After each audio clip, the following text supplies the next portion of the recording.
ಅಣ್ಣ ಎಷ್ಟು ವರ್ಷದಿಂದ ಮಾಡ್ತಾ ಇದ್ದೀರಾ? ಈಗ ಮದ್ದೋಡೆ ಹೇಳ ನಿಮ್ದು ಹಿಸ್ಟ್ರಿನೇ ಹೇಳ್ಬಿಡಿ. ಯಾವಾಗ ಸ್ಟಾರ್ಟ್ ಮಾಡಿದ್ರಿ, ಹೆಂಗ್ ಮಾಡಿದ್ರಿ? 75 ಇಸ್ವಿಯಿಂದ ಶುರು ನಮ್ದು. ಹೌದಾ? ನಮ್ಮ ಅಣ್ಣ ನಮ್ದು ಇಬ್ಬರುವೆ ಹಾಂ. ಇವತ್ತಿನವರೆಗೂ ನಾವು ನಮ್ಮ ಅಣ್ಣ ಮಾಡ್ತಾ ಇದ್ದೀವಿ.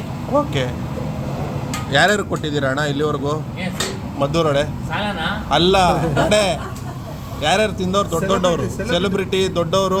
ಶಿವಣ್ಣನು ತಿಂದವ್ರೆ, ಶಿವಣ್ಣನಿಗೂ ಕೊಟ್ಟಿದ್ದೀವಿ. ಹಾಂ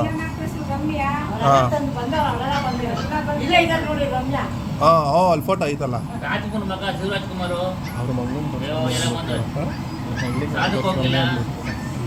ಸುದೀಪ್ ಶಿವಣ್ಣ ತಿಂದವ್ರೆ, ನಾವೇ ಕೊಟ್ಟಿದ್ದೀವಿ. ರಾಹುಲ ನನ್ನ ಮಗ ಚೌಚೌ ಇದೆಲ್ಲ ತಿನ್ಸವನ ಅವ್ರಿಗೆ. ಶಿವರಾಜ್ಕುಮಾರ್ ನಿಮ್ಮ ಶೂಟಿಂಗ್ ಬೇಕಾದ್ರೆ ಇಲ್ಲಿಗೆ ಇದು ಮದ್ದೂರಲ್ಲಿ ಫೇಮಸ್ಸು. ನನ್ನ ಹೆಸರು ಹೇಳಿ 10% ಡಿಸ್ಕೌಂಟ್ ಕೊಡ್ತಾರೆ. ನಿಮ್ಮ ಶೂಟಿಂಗ್ಗೆ ಬೋಲಿಂಗ್ ಕ್ಲಾಸು